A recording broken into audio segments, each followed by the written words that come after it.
그는 자신이 저지른 사건들에 대해서 관심이 없어 보였습니다. 자기의 범죄에 대해서 아예 찾아본 사람이 아니기 때문이죠. 자신의 처제를 살해하고 무기수로 수감되고자마자 수감자인 자신의 DNA를 받아갈 때 이제 곧 내가 저지른 그 연쇄살인 사건 결국 잡히겠구나 라고만 생각했다고 합니다.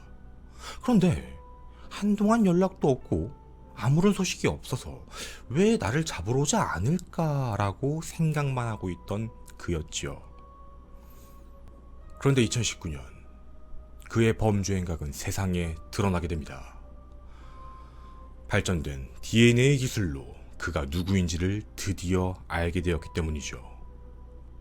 그는 바로 화성 일대에서 연쇄살인을 저질렀던 이름 이춘재였습니다. 이춘재는 자신이 저지른 사건들을 태연하게 쓰고 있었습니다. 강간 19건, 미수 15건, 살인 12건 더하기 2건. 그리고 이춘재가 직접 이런 말을 물어봅니다. 그 초등학생 죽인 거 몇 차 사건이에요? 라고요. 맞습니다.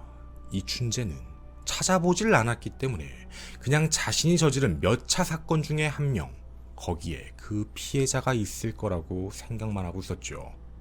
수사 중이었던 경찰은 깜짝 놀라게 됩니다. 왜냐면 이춘재가 저질렀다고 알려진 그 연쇄살인 사건 내에는 초등학생 살인 사건이 없었기 때문이었죠. 수사 기록을 확인해 보자 화성에서 발생한 초등생 실종 사건이 전부였습니다. 결국 특별수사본부는 과거 경찰들에게 그 사건에 대한 이야기를 전해듣고 수사 자료를 보게 되지요. 그리고 이춘재에게 물어봤습니다. 당시에 어떻게 했느냐.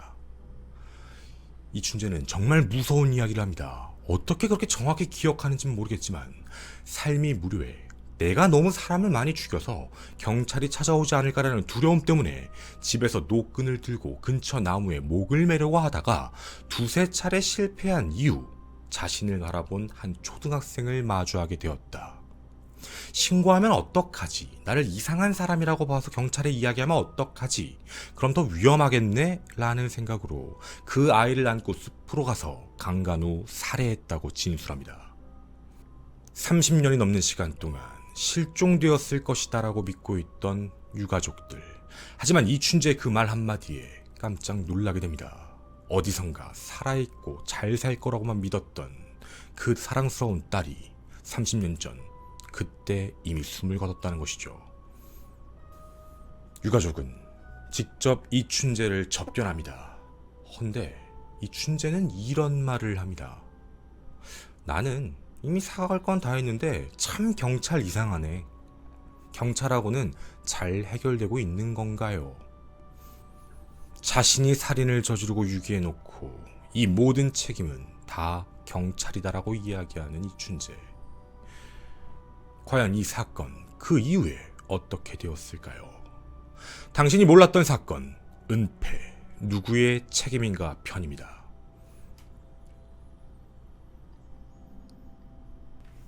(2019년) 수사본부가 차려주고 자백한 이춘재. 자신의 입으로 김양을 성폭행하고 살해했으며 줄넘기로 두 손을 결박했다라고 이야기를 했습니다. 당연히 이춘재도 미제 사건에 분류되어 있을 줄 알고 자백을 했던 상황이었지만 실종 사건이었던 것이죠. 경찰은 그렇게 이 내용까지 함께 수사를 하게 됩니다. 그리고 7월 2일 공식 발표를 하게 되지요. 수사가 다 끝났다. 참 이상했습니다. 수사가 다 끝나면 모든 게 종료된 걸까요? 그 누구도 사과하지 않았습니다. 잘못한 사람은 있는데 그 잘못한 사람은 자신은 죄가 없다라고만 이야기하고 있고 이미 시간이 많이 지나 숨을 거둔 사람에게 모든 책임을 떠넘기고 있는 참 이상한 상황이었죠. 당시 유가족부는 이런 말씀을 하셨습니다. 남들은 다 끝났지만 이제 우리는 시작이다. 맞습니다. 30년이 지나서야 딸에 대한 이야기를 들었고 어디에 딸이 묻혔는지도 찾을 수 없는 상황이었습니다. 이미 많은 것들이 개발되어 현장이 많이 바뀌었기 때문이죠. 분명 기록은 남겨져 있었습니다. 1989년 12월 20일 현정양이 실종되고 5개월 뒤쯤 유류품이 발견됩니다. 근데 이걸 전부 경찰이 회수한 기록이 있었다라는 것이죠. 그리고 당시 이 계장은 이걸 국과수에 의뢰한 기록까지도 분명 남아있습니다. 하지만 그 어디에서도 자료에 대한 것들은 공개하지를 않고 있었죠. 분명히 이 사건과 관련해 이 계장 이순경은 알고 있습니다. 하지만 이순경은 질병으로 인해 이미 숨을 거둔 상태였죠. 이 계장은 이순경 탓을 하고 있습니다. 자기는 모른다. 계장이 순경에게 말이죠. 그리고 사체 은닉 그리고 증거인멸 혐의에 대해서 경찰은 입건을 하게 됩니다. 하지만 검찰은 이런 말을 하죠. 공소시효가 끝났다 해서 처벌을 할 수가 없다라는 것입니다. 저희도 과거 이 계장에 대한 내용을 많이 방송을 했습니다. 그리고 그는 뻔뻔하게 똑같은 이야기를 하고 있지요. 모른다. 내가 아니다 라고만 말입니다. 결국 당시 사건을 은폐했던 사람을 처벌할 수 없게 되었습니다. 유가족의 입장에서는 국가 상대로 손해배상 소송을 청구할 수밖에 없는 상황이었죠. 분명 조직적으로 은폐한 사실이 있기 때문이었습니다. 그렇게 이춘재 연쇄살인, 김현정 양 실종 관련 수사기관 직무범죄 수사기록 총 6건, 그 이외에 다른 보도 내용들까지 저희는 모두 입수해서 내용을 확인하게 되었지요. 그리고 그 내용은 제 두 눈을 의심하게 만들었습니다. 미리 말씀드립니다. 어디에서도 내가 잘못했다, 여기가 잘못됐다라는 얘기를 하지 않습니다. 똑같은 입장이죠. 나는 잘못한 거 없는데? 라는 내용입니다. 당시 은폐에 대한 내용을 좀 말씀드리도록 하겠습니다. 1989년 7월 7일 고 김현정 양이 실종됩니다. 당시 나이 8세였죠. 그리고 5달이 지나 시신의 유류품들이 발견됩니다. 그런데 참 이상하게도 외부에 어떤 내용도 공개되지 않았지만 다들 비슷한 목격담들이 그 안에서 나타납니다. 일단 최초 시신을 발견했던 지역 주민은 줄넘기에 묶인 양손뼈를 발견해서 신고를 했다라고 이야기를 했죠. 전직 당시 경찰들도 비슷한 이야기를 했습니다. 실종 5, 6개월 뒤 시신이 발견됐다는 이야기를 들었다. 동료 경찰이 산 아래를 가리키며 저기에 현정이가 잠들어 있다고 말했다. 이런 말입니다. 그리고 어떤 순경은 유류품 근처에서 시신이 나왔는데 그걸 다시 덮었다고 들었다. 계장의 주도로 시신을 묻었다는 이야기를 들었다. 감식반은 분명 뼈를 발견했는데 이걸 다시 묻었다고 들었다라는 내용입니다.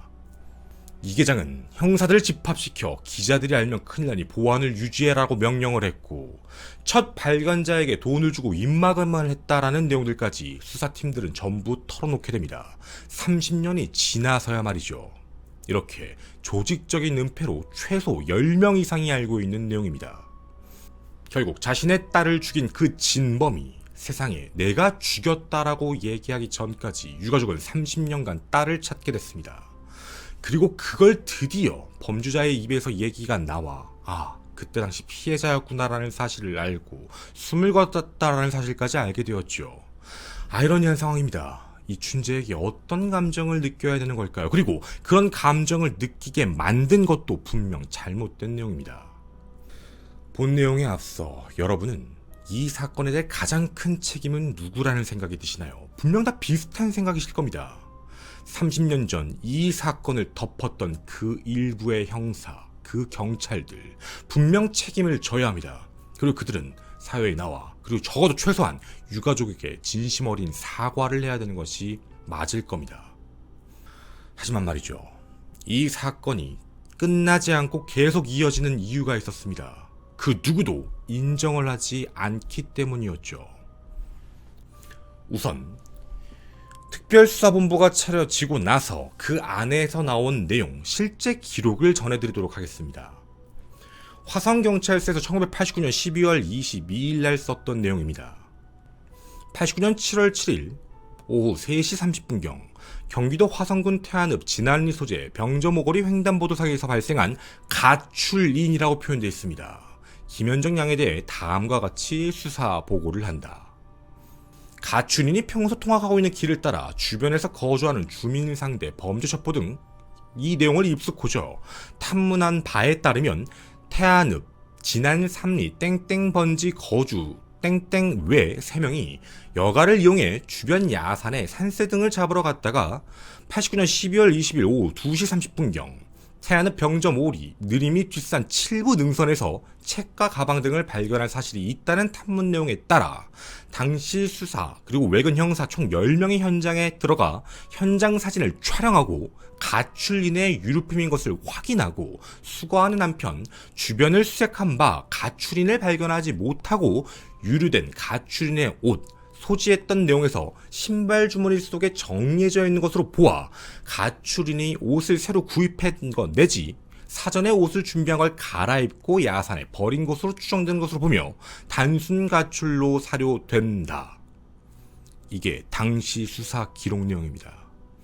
8살짜리가 가출을 위해 자신의 옷을 미리 준비하고 혹은 사서 그걸 갈아입고 신발 주머니 속에 넣고 사라졌다라는 내용입니다. 참 이상한 내용이죠. 한 가지는 확실합니다. 당시 가출인이라고 표현한 당시의 형사들 그리고 분명 유류품을 찾았습니다. 하지만 시신에 대한 이야기는 전혀 없이 그냥 가출인, 실종자라고만 이야기를 하고 있죠. 그런데 이춘재는 이런 자백을 합니다. 시신이요? 살해 현장 그냥 주변에 던졌습니다. 그리고 시신 바로 옆에 유류품을 둔 건 아니고 시신 부근에다 유류품을 던졌지요. 이게 이춘재의 자백입니다. 이춘재의 말대로라면 분명 그 근처에서 시신이 발견되는 게 지극히 정상적이죠. 그럼 이춘재가 거짓말을 하는 걸까요? 그럼 왜 거짓말을 하는 걸까요? 하지만 30년이 지나 당시에 유류품 신고를 받고 출동했던 경찰과는 전혀 다른 이야기랍니다. 속옷 같은 게 가시나무에 걸려 있어서 그 유류물들을 들춰보니 명찰에 김현정이란 이름이 있었다. 이춘재와 당시 출동 경찰관이 짤 이유는 전혀 없습니다. 이 사건은 묻혀있던 사건이었기 때문이죠. 결국 이 사실이 들통나자 이런 이야기를 합니다. 아마 연쇄살인이 또 났다고 하면 기자도 언론도 난리가 날까봐 그런 것 같다. 그냥 쉬쉬해서 조용히 하면 된다고만 생각을 했다. 당시의 순경의 이야기입니다. 궁금합니다. 그럼 도대체 누구의 책임인 걸까요? 이번에 특별수사본부가 만들어져 이거에 대한 결론, 보고서가 작성된 내용을 그대로 읽어드리겠습니다. 당시 수사 관계자의 위법 행위가 있는가? 바로 현재 경찰이 과거의 경찰을 바라보고 쓴 내용이죠. 이렇게 적혀 있습니다. 8차 사건, 바로 윤상열 씨에 대한 부분도 인정합니다. 분명 법적 근거 없이 강제조사를 했고 폭행을 했다. 허위 자백을 받았다. 직권남용을 했다. 하지만 모두 이들은 공소권이 없다. 시효가 완성됐기 때문이죠. 그럼 현재 경찰에 입성해도 조사를 해보니 잘못한 건 맞다라는 뜻입니다. 김현정 양 살해 사건에도 이렇게 적혀 있습니다. 당시 경찰이 실종된 피해자의 유류품을 발견했음에도 유족에게 알리지 않았다. 팩트인 겁니다. 당시 수색에 참여했던 주민도 이춘재의 자백 내용과 동일하게 줄넘기에 결박된 양손뼈에 대한 진술을 했다. 팩트인 겁니다. 6월 일부를 발견하고 은닉 혐의가 상당하며 당시 형사계장 등 2명을 사체 은닉 및 증거인멸 혐의로 입건했지만 이것도 공소시효가 완성되었다. 라는 내용입니다. 그런데요, 여기에 참 이상한 내용이 하나 붙어 있었습니다. 현재의 경찰입니다. 현재의 경찰이 바라보는 과거에 잘못 저지른 그 행동에 대한 보고서지요. 당시 수사 과정상에 아쉬움이 있다라는 코멘트를 달게 됩니다. 저는 이 부분이 정말 이해가 가지 않습니다. 범죄의 특성상 범행 현장에서 지문 등 범인을 특정할 만한 단서나 목격자 확보가 어려웠다. 그리고 당시의 과학기술력으로는 분석할 수 없는 내용들이 존재했다라는 내용입니다. 자, 이걸 우리가 어떻게 바라봐야 되는 게 맞는 걸까요? 그리고 경찰 의견서라는 내용이 들어가게 됩니다. 제가 지금부터 읽어드리는 이 내용 너무 놀라지 말고 들어주셨으면 좋겠습니다. 현직 경찰의 의견서. 실종된 김현정 양의 유류품이 실종 5개월 뒤 지나 야산에서 발견되고 주변을 수색하다 사체 또는 일부의 사체가 발견되자 화성 지역 추가 살인 사건에 발생했다는 언론 및 국민들의 강도 높은 비난에 대한 염려, 실종 신고 접수로부터 유류품 발견 시까지 미진한 수사 내용에 따른 비난 및 문책 가능성 등으로 압박감을 느낀 피의자, 바로 이계장 외 한 명을 얘기하는 겁니다. 이 상황을 모면하기 위해 발견된 사체와 줄넘기를 은닉하고 당시 상급관청인 경기경찰국에 이와 관련된 종합수사보고서를 작성한 것으로 추정된다. 당시 소속 지휘관이었던 피의자 지시 내지 회유에 의해 범위가 발생한 것으로 추정된다. 이게 어떤 뜻으로 이해가 되시나요? 당시에 욕을 먹을까봐 일부러 이걸 감췄다라는 내용입니다. 그리고 이거에 대한 타당한 이유를 주고 있는 건데요. 이 부분의 고의성과 관련해 당시 이계장 외 한 명은 김현정 양의 사체 등을 완벽히 은닉함으로써 살해 사실을 영구히 감추려고 했다기보다는 일시적인 수사 업무의 부담감에서 벗어나고자 사체를 은닉하고 관련 사실에 대해 허위 보고를 한 뒤 추후에 용의자가 정확히 특정 및 검거되면 수사를 재개하려 했던 것으로 추정된다라고 썼습니다. 이거 누가 썼나요? 다시 말씀드립니다. 이 내용은 과거에 저질렀던 범죄에 대한 잘못된 점을 이야기하고 현직 경찰에 대한 생각이 적혀있는 부분입니다. 현직 경찰 아무런 잘못 없습니다. 맞습니다. 하지만 저는 왜 이 내용이 그렇게 제 식구 감싸기 같은 느낌이 들까요? 잘못됐다라는 게 고의적으로 이춘재를 도와주기 위해서라기보다는 이 내용을 뭔가 업무에서 벗어나고자, 그리고 나중에 수사를 재개하고자 일부러 그런 것이다 라는 말로 감싼다라는 느낌입니다. 여기에 대해 근거를 두 가지를 제시했습니다. 경찰은 근거 첫 번째, 사체의 줄넘기를 영구적으로 은닉하려고 했다면 굳이 김현정의 가족, 아버지에게 혹은 친척에게 줄넘기 소지에 대한 특징을 물어보고 진술조서를 남길 필요가 없었다. 맞습니다. 저희도 과거의 실제 자료들을 근거를 제시하며 이상하게 부모님이나 친척에게 그 줄넘기에 대한 이야기를 했다라고 말씀을 전해드렸었죠. 그게 하나의 근거가 되었었던 겁니다. 근데 이걸 전혀 다른 쪽으로 이야기를 합니다. 나중에 수사를 하기 위해 미리 물어본 것이다. 뭐 이런 뜻이지요. 근거 두 번째, 유력 용의자를 찾아 계속해서 추적하고 수사를 진행하고 있었다라고 이야기를 합니다. 현직 경찰의 이 보고서를 쓴 분께 이런 질문을 던져보고 싶습니다. 정말 맞나요? 그러면 이런 질문을 또 한번 남겨보겠습니다. 이제 진범 잡혔습니다.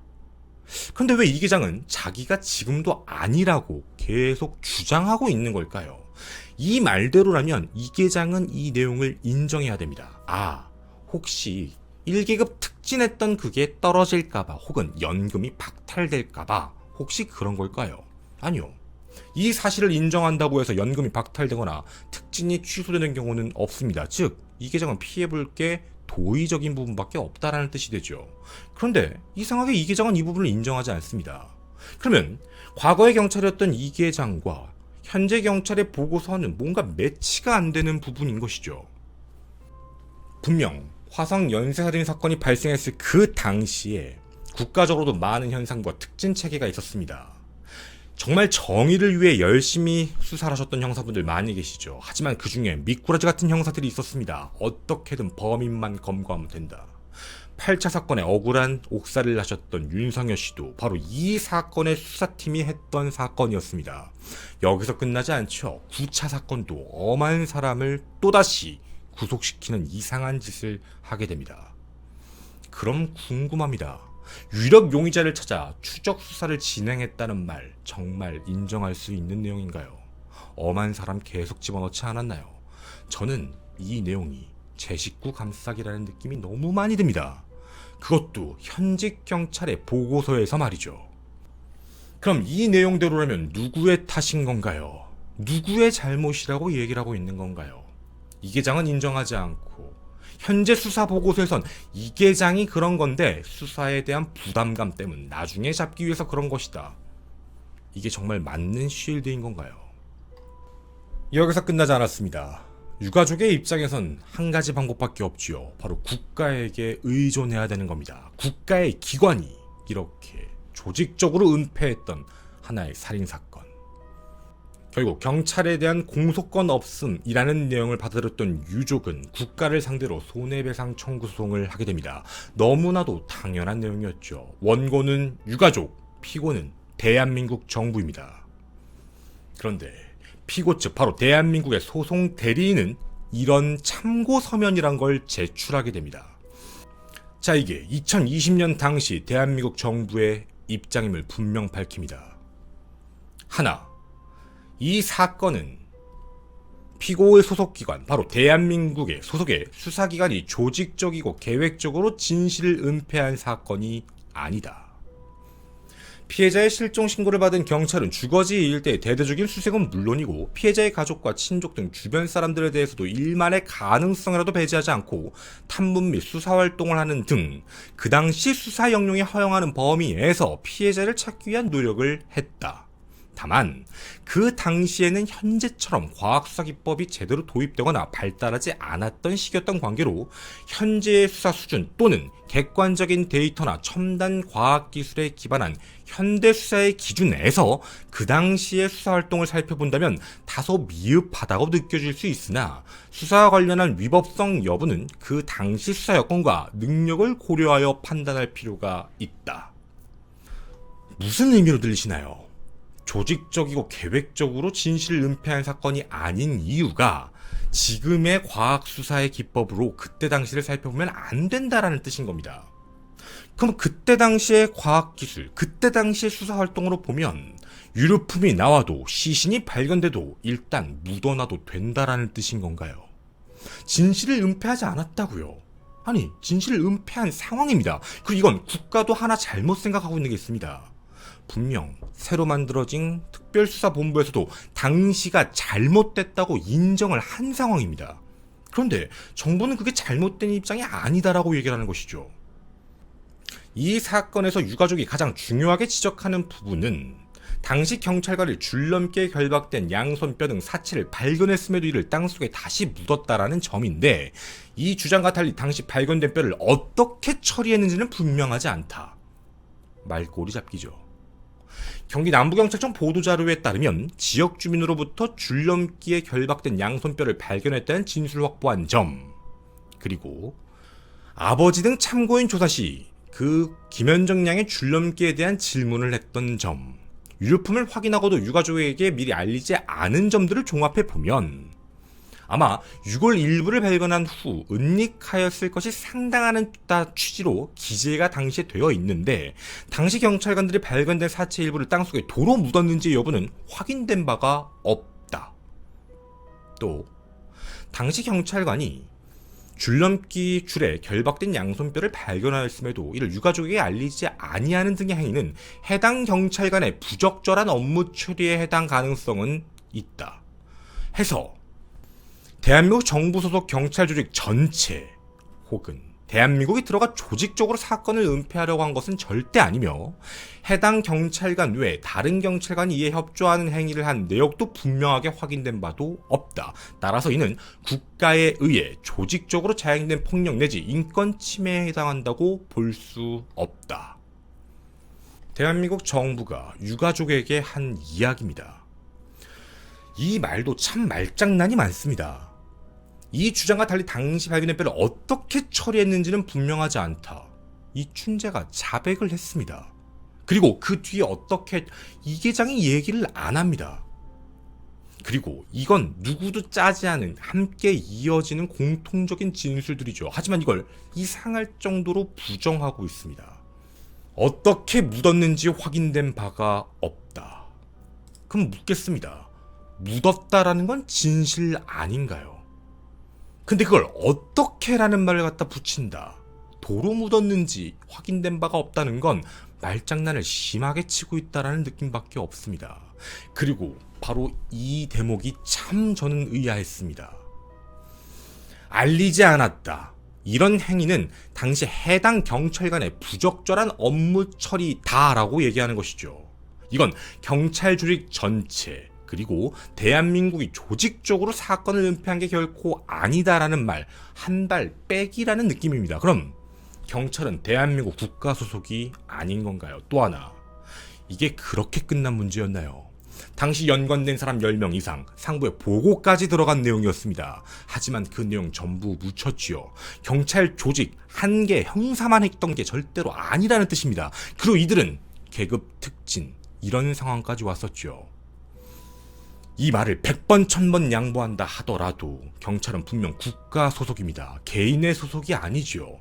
정당하게 시험을 보고 그 안에서 수사권 이런 내용들을 부여받아 활동하는 사람입니다. 그런데 국가 대한민국 정부에서 이걸 부정해버린다면 누가 경찰을 믿을 수 있는 건가요? 그럼 우린 이런 이야기를 해도 되는 건가요? 당신은 경찰 한 명이니 당신의 말을 믿을 수 없다. 당신은 이야기하는 게 잘못된 거다. 정부도 그랬다. 대한민국도 그랬다. 이렇게 이야기해도 그 말이 맞다라는 뜻인 건가요? 그리고 이 서류의 마지막은 소멸시효의 완성이라는 말을 갖다 붙였습니다. 국가에 조직적으로 자행된 불법 행위가 아니라고 한다면 청구권의 소멸시효는 진행된다 할 것 따라서 공소시효는 이미 소멸됐다고 봄이 타당하다라는 입장입니다. 당시 부적절한 행위를 한 경찰 외에 다른 경찰들은 피해자를 찾기 위한 노력을 기울였다. 부정하지 않는 내용입니다. 당시 담당 경찰관이 사체를 발견하고 적절한 조치를 취하지 못한 면이 있다 본다 하더라도 조서를 허위로 작성하는 등의 행위를 하였다고 보기는 어렵다. 아니요, 이거 근거 있습니다. 또 그 이후 김현정 양과 관련된 사건을 지속적으로 진행해왔다. 근거 없습니다. 이춘재의 자백이 있은 후에서야 대규모 수사본부를 편성하여 진실을 밝히기 위한 노력을 기울였다. 현직 경찰들이 노력하신 부분이죠. 그래서 이런 부분을 충분히 고려해 주기를 바란다라며 서면을 제출했습니다. 그럼 국가의 입장은 단순합니다. 확인된 바도 없다. 과학수사 발전이 덜 돼서 그런 것이다. 우리는 할 만큼 했다. 국가 입장에서 배상을 해야 될 의유는 없다라는 뜻인 겁니다. 제가 유가족이라면 이 내용을 받아보고 무슨 생각이 들었을까요? 사실 국가가 잘못했다, 잘못하지 않았다. 이건 국가 소속의 문제인 겁니다. 해서 이거에 대한 손해배상 책임 청구는 당연히 인정하라고 빠르게 처리를 했어야 되는 게 맞을 수 있습니다. 2020년 3월 정부 상대에 소송을 넣었죠. 하지만 이 안에 경찰들은 사건 전말 수사 기록에 제출하는 걸 시간을 끕니다. 검찰도 비협조를 했죠. 결국 시간이 미친 듯이 오래 걸립니다. 대한민국 민사소송법 199조. 민사소송 1심 선고는 5개월 이내 해야 한다. 하지만 이 사건은 무려 2년 8개월이나 지났습니다. 바로 배상금에 대한 걸 깎기 위해서 무엇이든 꼬투리를 잡으려는 정부의 입장으로밖에 보이지 않는다는 것이죠. 얼마 전이었습니다. 드디어 1심 재판부는 판결을 내렸습니다. 재판부는 유가족의 편이 되어주었을까요? 2022년 11월 18일 원고 일부 승소 판결을 내립니다. 분명 재판부는 이렇게 판단합니다. 실종 사건 수사에 관여한 경찰의 진술 내용, 당시 작성된 조사 보고서 내용을 비춰봤다. 분명 당시 경찰이 사체를 발견해 살해 가능성을 인지했는데도 단순 가철로 종결하는 등 이런 방식으로 해당 사건의 진상을 은폐 조작을 했다. 경찰들의 위법 행위로 인해 유족이 피해자에 대해 애도와 추모를 할 권리, 피해자의 사인에 대해 알 권리 등 인격적 법익 침해가 됐다고 봄이 타당하다. 부모인 어머니, 아버지에게 각일억, 형제인 친오빠에게 2천만 원의 위자료를 산정한다. 하지만 안타까운 소식이 있었습니다. 2020년 3월 이 부분에 대해 국가배상 청구 소송을 제기하고 얼마 뒤 김현정 양의 어머니는 세상을 떠나셨습니다. 그리고 이 소송 결과가 나오기 2달 전이었던 9월 아버지도 세상을 떠나셨습니다. 결국 모두 부모가 고인이 되셔서 이 모든 배상 금액은 형제인 친오빠에게 2억 2천만 원을 지급하라고 판시를 했죠.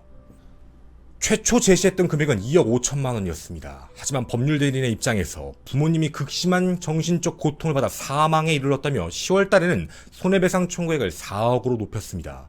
하지만 2억 2천으로 끝났죠. 선고가 끝나자 오빠는 이런 말을 했습니다. 이 소송 판결 정말 기다리는 게 힘들었다. 그리고 이런 말을 남겼습니다. 끝난 게 아닙니다. 분명 대한민국 정부는 항소할 수 있습니다. 혹은 유가족이 항소할 수도 있죠. 그래도 끝난 게 아닙니다. 당시의 경찰관들 절대 사과하지 않았습니다. 대한민국 정부도 아직 사과하지 않았습니다. 그 누구도 사과하지 않은 재판부의 손만 들어준 상태였죠. 이 사건 누구의 잘못인가요? 누가 이 사건을 은폐하려고 하는 건가요? 내가 유족이라면, 내 가족이 이런 일을 당했더라면 여러분은 어떤 생각이 드실 것 같습니까? 저는 당신이 몰랐던 사건의 김원이었습니다. 감사합니다. 일단 뒷이야기에서 조금 하고 싶은 이야기는, 제가 꼭 전하고 싶었던 이야기는 사실 마지막이었었어요. 그러니까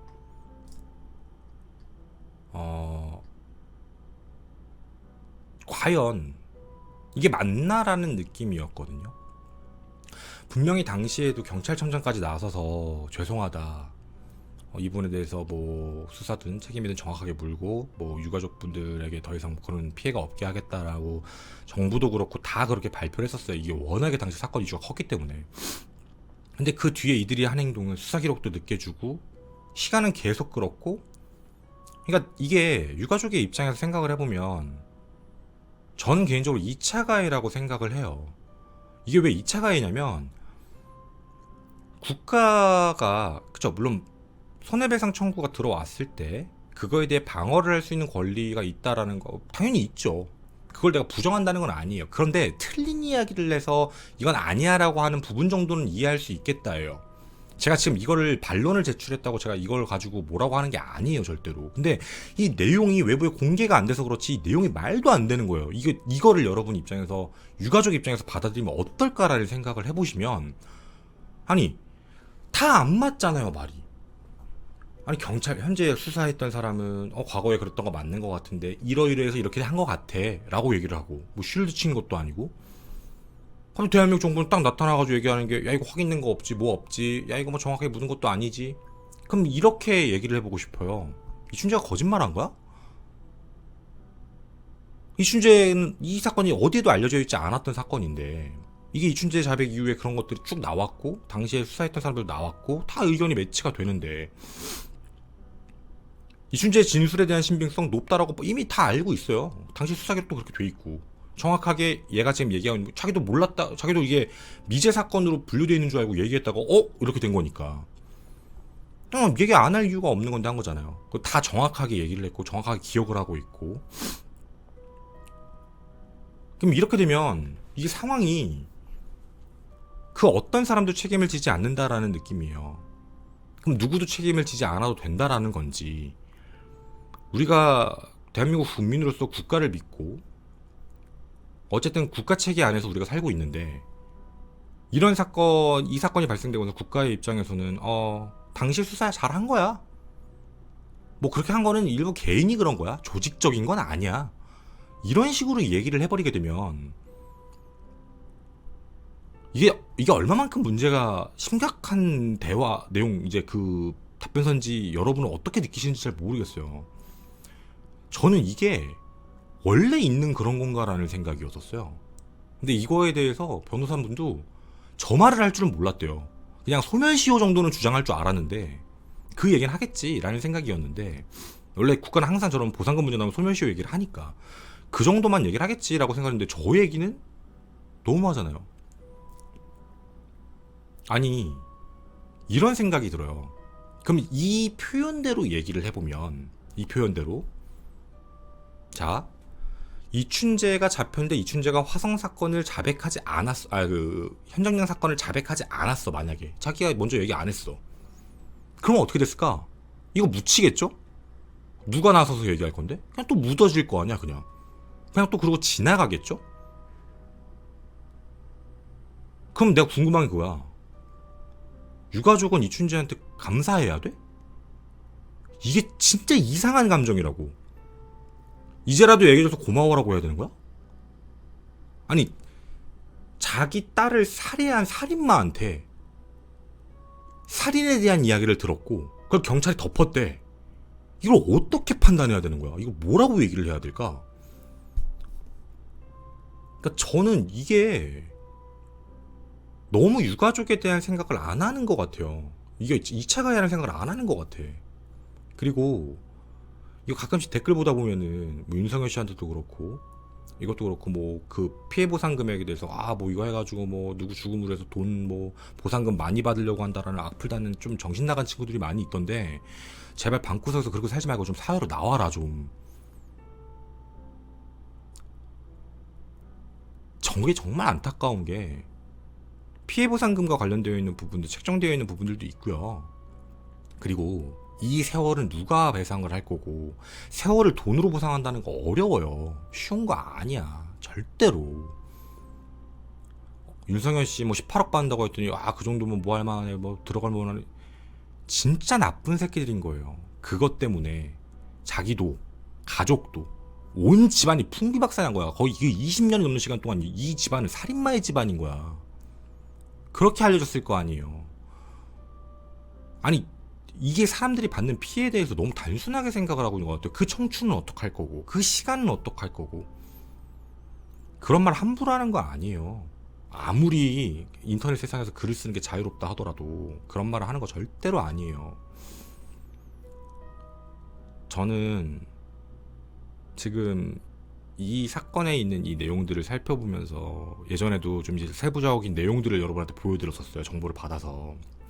뭐가 잘못됐고 이게 어떻게 조작됐고 되게 디테일하게 과거에 설명했던 방송들이 있어서 여기 다시 안 넣었는데, 저는 경찰이 얘기한 거, 현직 경찰들이 얘기하신 뭐 진범이 잡히면 추후에 수사를 재개하기 위해서 그랬다.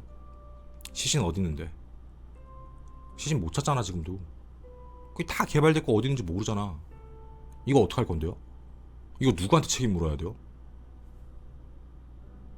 뭐 보관한 것도 아니고 데이터를 갖고 있는 것도 아니고. 너무 분노해요. 너무 분노할 수밖에 없는 내용이에요 이거 진짜로.